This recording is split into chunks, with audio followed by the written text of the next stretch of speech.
শ্রীগুরু ভাগবত দ্বিতীয় খণ্ড, রচয়িতা ডক্টর চন্দ্রভানু সৎপতি।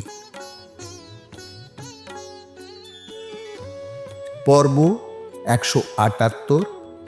এই পর্বে আমরা আলোচনা করব ভক্তের নতুন জীবনে শ্রীগুরু পথ প্রদর্শক।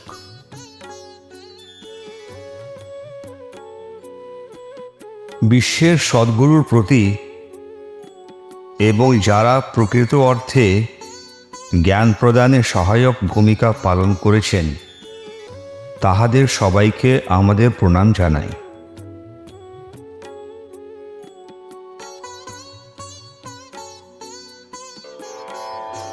সাধক বিগত জন্ম ধরে পৌঁছায় যে সে স্তরে, তাকে নতুন জন্মে শ্রী গুরু নিয়ে যান আরো উচ্চ স্তরে।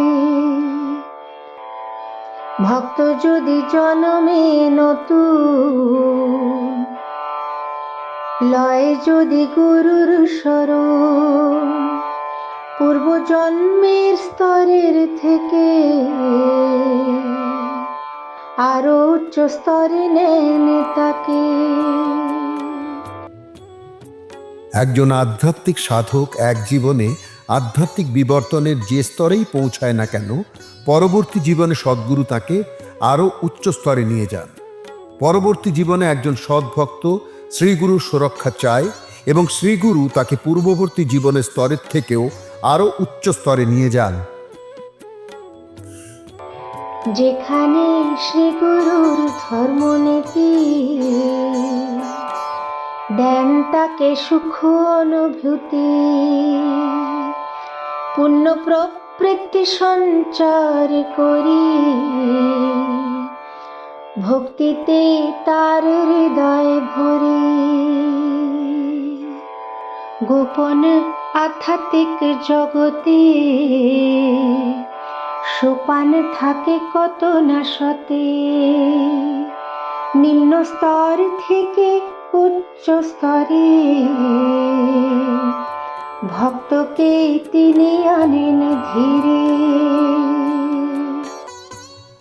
শ্রীগুরু কেবলমাত্র ভক্তকে ধর্মের নীতি শেখান না, বরং তাকে সূক্ষ্ম অভিজ্ঞতাও প্রদান করেন। তিনি তার মধ্যে ধার্মিক প্রবণতা জাগ্রত করে তাকে আধ্যাত্মিকভাবে বিকশিত করেন। গোপন আধ্যাত্মিক জগতে যাওয়ার জন্য অনেক ধাপ রয়েছে এবং শ্রীগুরু ধীরে ধীরে ভক্তকে নিম্ন স্তর থেকে উচ্চ স্তরে নিয়ে যান। ভক্ত পূর্ব জন্মে যা শেখে সব পুনরায় ঘটে থাকে, সৃষ্টি করি অনুকূল স্থিতি,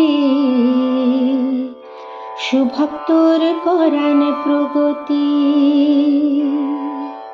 পূর্বজন্মে যোগের অভ্যাস যদি করে থাকেন সুশিষ্য, জাগিয়ে তাহার পূর্ব স্মৃতি, করান তার পুনরাবৃত্তি।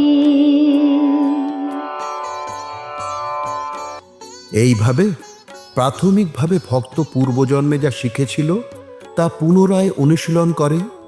শ্রী গুরু অনুকূল পরিস্থিতি তৈরি করে ভক্তের মধ্যে আধ্যাত্মিক বিবর্তন আনে। যদি একজন সদ্ভক্ত তার পূর্বজন্মের যোগ অনুশীলনের মধ্য দিয়ে গিয়ে থাকেন, তাহলে শ্রী গুরু তার অতীত স্মৃতিগুলিকে পুনরায় জাগিয়ে তোলেন।